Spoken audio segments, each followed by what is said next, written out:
Hey y'all, it's been a minute. I haven't done a video blog in a while because my family and I have been traveling. And so I wanted to both do a personal check-in and catch you up on where I've been, share a little bit about where Soil and Shadow has been, and then I wanted to talk about a tool that I've seen coming up quite a bit with some of our clients and give you a step-by-step of how to do it. Personal check-in is that I'm doing a 30-day digital detox from Instagram and from Facebook, and I'm adding a 20-minute meditation. And it's kind of a challenge because I'm doing it with some of my friends and having accountability and texting every day about it. I was doing this because there is growth at Soil and Shadow. We are now a mighty team of 5. We added a couple of folks earlier this year in Q2. And there's a bunch of systems development that's happening behind the scenes here. It's one of the reasons you haven't heard from me in a while. And that means that I'm up-leveling my leadership. And I'm always talking to you about how if you up-level your leadership, you have to up-level your care practices as well. So this is me trying to practice what I preach. Now, when it comes to this tool that I want to talk about, I'm noticing that there's a lot of up-leveling happening with our clients. And so for those of you that are new, one of the main ways that Soil and Shadow works with our clients is through our joy and impact framework. It's a model where you build or you prep your soil first, and that gets into interpersonal leadership development tools and intrapersonal within you. And then there's building fertility, which is doing the interpersonal work on your team. So not just in your life, but interpersonal, the relationship between you and your team members. And then operational systems as well when it comes to organizational development and things like that. And then you respect life. And that's where you're interacting with your clients, your stakeholders, and you have really good systems to make sure that you're having feedback loops with them, to make sure that you're doing diversity, equity, and inclusion in a good way, etc. So today we're going to talk about the retrospective, because a problem that I've seen coming up quite a bit on teams is that folks are unclear about what they're doing, because many companies right now are in a place of having emergent goals because you're trying to meet the moment where it's at. And the moment is pretty chaotic. And so moving with an emergence frame is really good. Your goals can be moving targets, but you have to have a way to reflect and make sure that you're capturing what's happening along the way.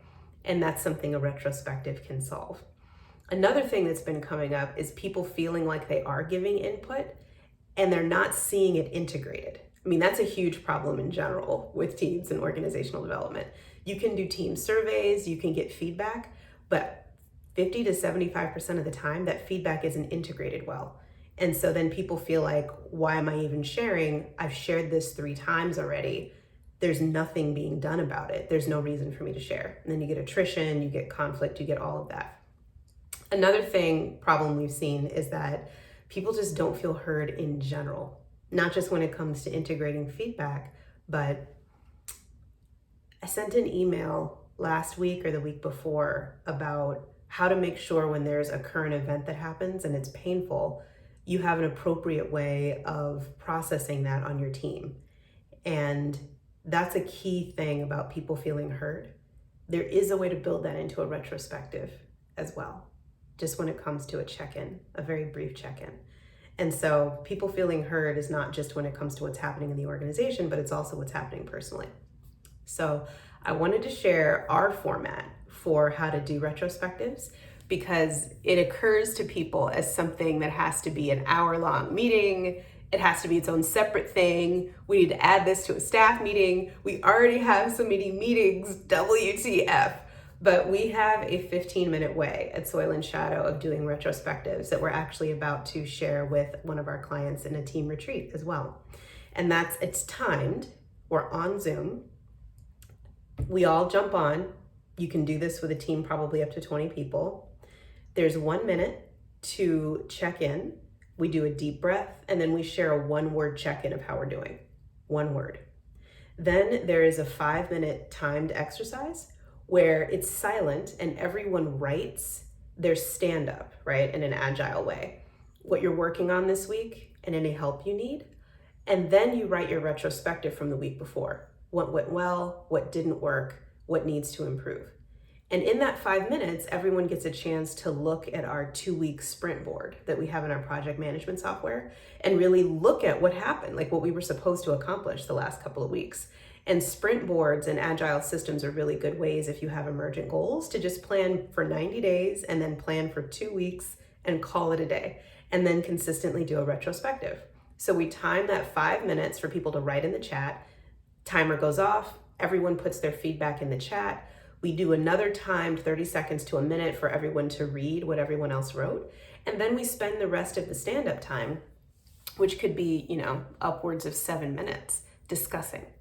And that 7 minutes of discussion is gold, because now everyone is updated on what everyone else is working on, and folks have had a chance to reflect on the last 2 weeks.